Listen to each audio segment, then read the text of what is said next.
believe the hype, then the biggest hit of the summer is going to be the new Top Gun Maverick movie, the sequel that was literally decades in the making.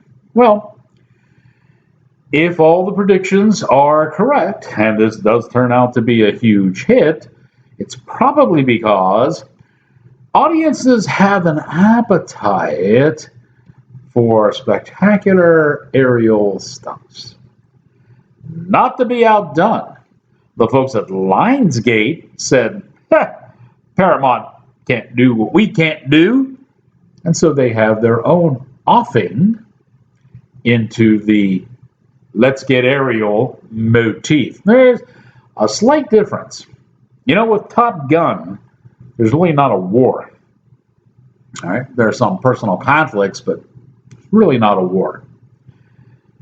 In tonight's movie, we're right in the midst of World War II. Cinematic class is about to begin. Your professor is in.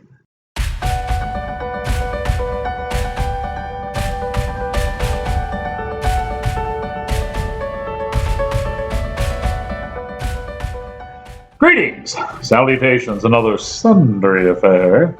I am your cinematic professor and purveyor of truth. In movies, and tonight's lesson plan is a film called Hound. Now, it takes place in World War II, as I said in the teaser. The friends, the Nazis, they are up to some shenanigans, no? They are.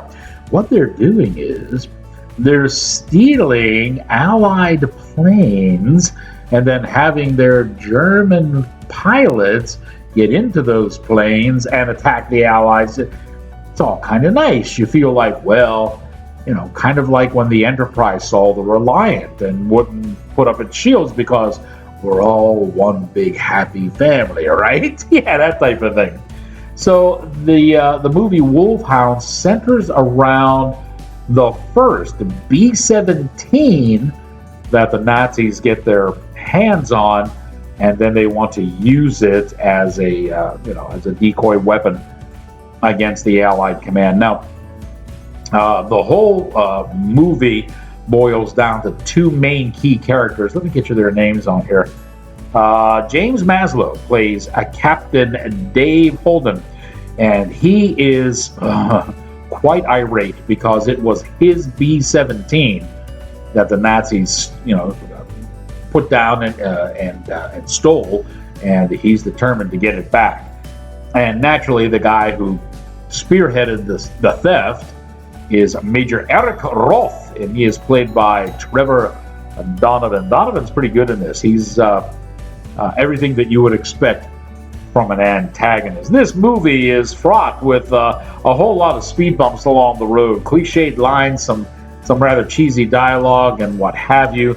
But all told, the big difference between this is there's an actual war going on, whereas in some of these other movies, there just isn't. One man can make an impact on this war. Just maybe not the way you think.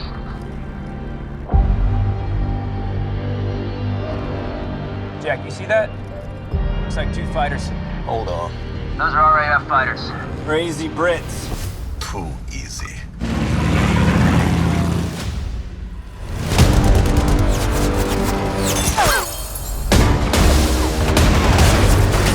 No! Let her rip! Nazi pilots! No survivors.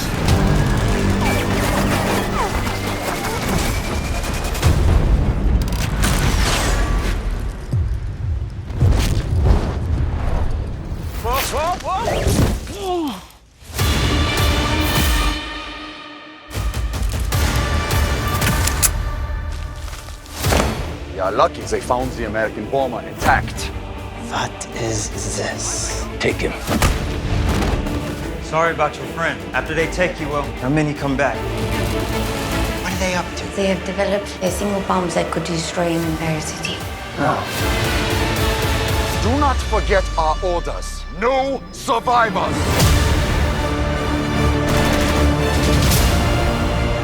What's up, player?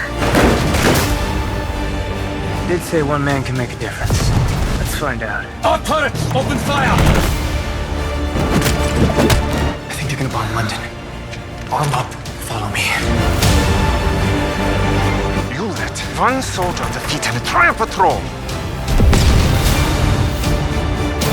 Where's this pilot now? Do not know, sir. We're gonna use our bombers. No. Fall back!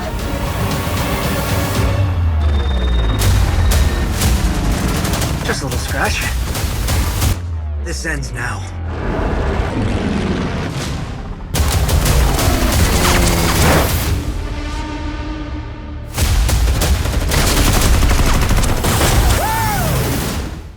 Okay, I got my notes here, and there are a couple of people behind the scenes I want to let you know about. Our director was Michael Chait. He's also served as one of the script writers, along with Tim Ritchie. So the two of them wrote the script, and then Michael went ahead and directed it as well. Our director of photography is Wesley Gathright, and I want to mention him because, boy, the aerial photography in this I thought was pretty good. It was rather spectacular. Now, there are a couple of continuity errors. There are times when you see the planes flying, and they're obviously over a cropped land, farmland. And then, you cut to a close-up, but when you come back again, they're not there. They're over some kind of field or wilderness or something. So there's a couple of continuity errors, but I also want to mention that the aerial shots were handled by Hosking Aviation.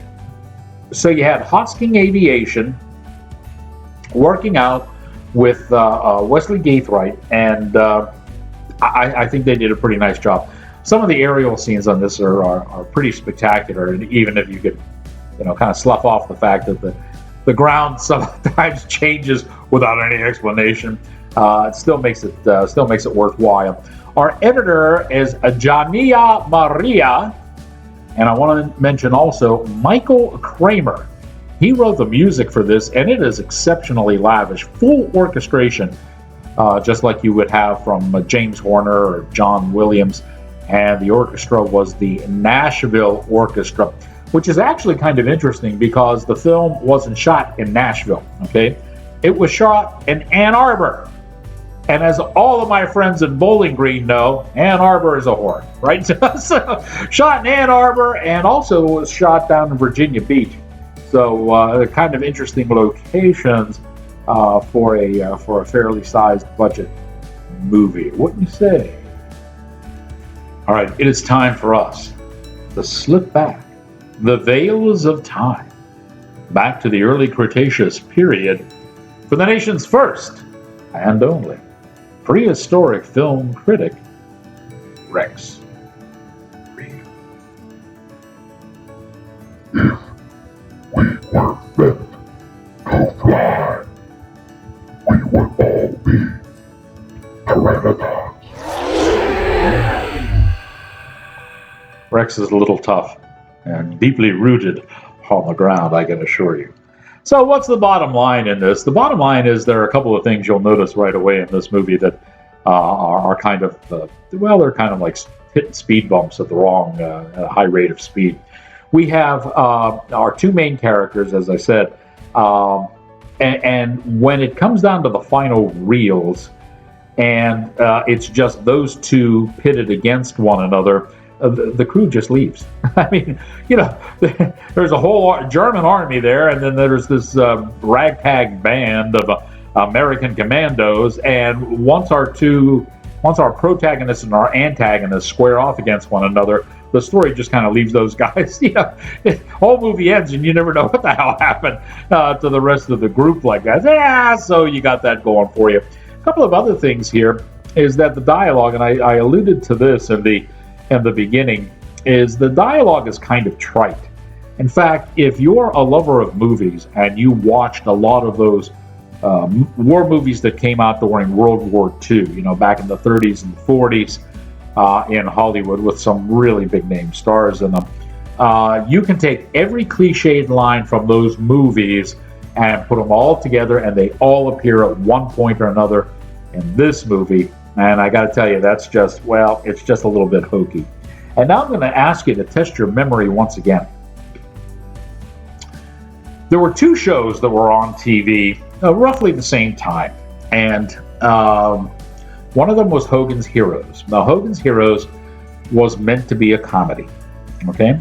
And the other one was called Combat with Vic Morrow and Rick Jason. One of my favorite shows back in the day.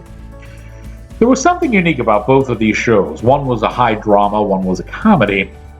And the thing they had in common was that, believe it or not, the Germans could never shoot. I don't know why that was or what the problem was, but the Germans were never able to shoot straight. Whereas the Americans would fire 3 shots and 3 Nazis would drop.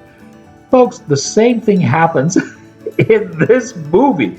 These German soldiers couldn't hit the broadside of a barn even though they have superior weaponry, and the Americans are just picking them off one by one. Hey, it's a little thing, you know, but after it happens in 3 or 4 scenes, you pick up on it, you notice it, and that, you know, wow. Okay, so there you go. All right. We've even got a little bit of diversity in that the American commandos who are captured and try to get back the B-17 have to include a woman. Now, I am not sitting here saying that women did not fight in World War II. But this is way before, the warrior agenda, female warrior agenda came along. And this girl apparently is, I don't know, they make her French. So perhaps that's a little bit more exotic, all right?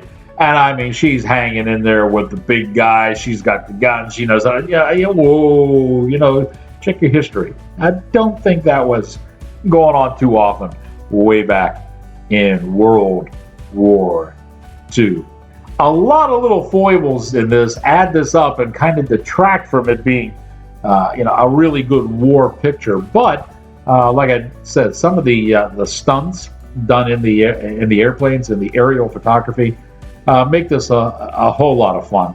And even those of you who remember well and have seen probably numerous times those old World War II stories from Hollywood's golden years, you'll know where this one is going. You'll see where they purloined many scenes that you're familiar with, but it's still kind of fun to watch. We're going to give it a C. And now that you have learned what you have learned, here ended, you're listening.